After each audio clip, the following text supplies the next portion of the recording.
अस्सलाम वालेकुम जी। वालेकुम सलाम। जी सर, आपका नाम? जावेद अख्तर। जावेद अख्तर साहब, किधर से हैं आप? मैं गुजरात के नवाही गाँव से हूँ। अच्छा, ये बताएं कि क्या क्या मसला, आप पहले भी आए थे, सर उसके मुझे बारे में भी बताएं और मुझे अभी भी। तकरीबन 8 में पता चला है कि मुझे मोरों का मसला बन चुका है। पहले गिरने से चोट लगी थी। 8 से मुराद 14 साल हो गए? तकरीबन 14-15 साल पहले मुझे पता चला है। उससे पहले की चोट लगी हुई थी। ठीक है। वो फिर डॉक्टरों से दवाई वगैरह लेता रहा हूँ, कभी आराम आ गया कभी नहीं आया। फिर किसी ने मुझे आपका बताया, तो तकरीबन 1.5 साल पहले मैंने आपसे एक सेशन करवाया था। उससे मुझे काफ़ी रिलैक्स में हो गया और मुझे तकरीबन 3-4 महीने तक मैं काफ़ी रिलैक्स रहा हूँ। लेकिन बाद में किसी वजह से मैं दूसरा सेशन नहीं ले सका।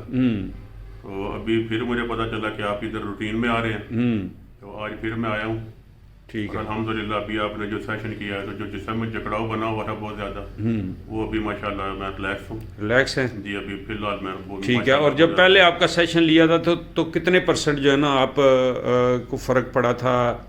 यानी 70%, 50%, कितने ज़्यादा। परसेंट सर वो एक दफ़ा जो समझ ले तकरीबन 70-80% तो पड़ गया था। फ़र्क पड़ गया पड़ था? गया था। ठीक मैं है। इंशाल्लाह काफ़ी बहुत ज़्यादा रिलैक्स हो गया। हाँ, वरना हर वक्त जकड़ाव बना रहता था। जिस जकड़न तरह जो है ना ये रहती थी। जी मुट्ठी ठीक। में कोई चीज़ पकड़ के आदमी घुमा देता है ना, इस तरह का जकड़ाव था। अभी माशाल्लाह मैंने जो है ये सेशन अभी लिया, अभी इस वक्त मैं रिलैक्स बैठा हूँ। रिलैक्स है, वेरी गुड जी, शुक्रिया जी, अल्लाह हाफिज़।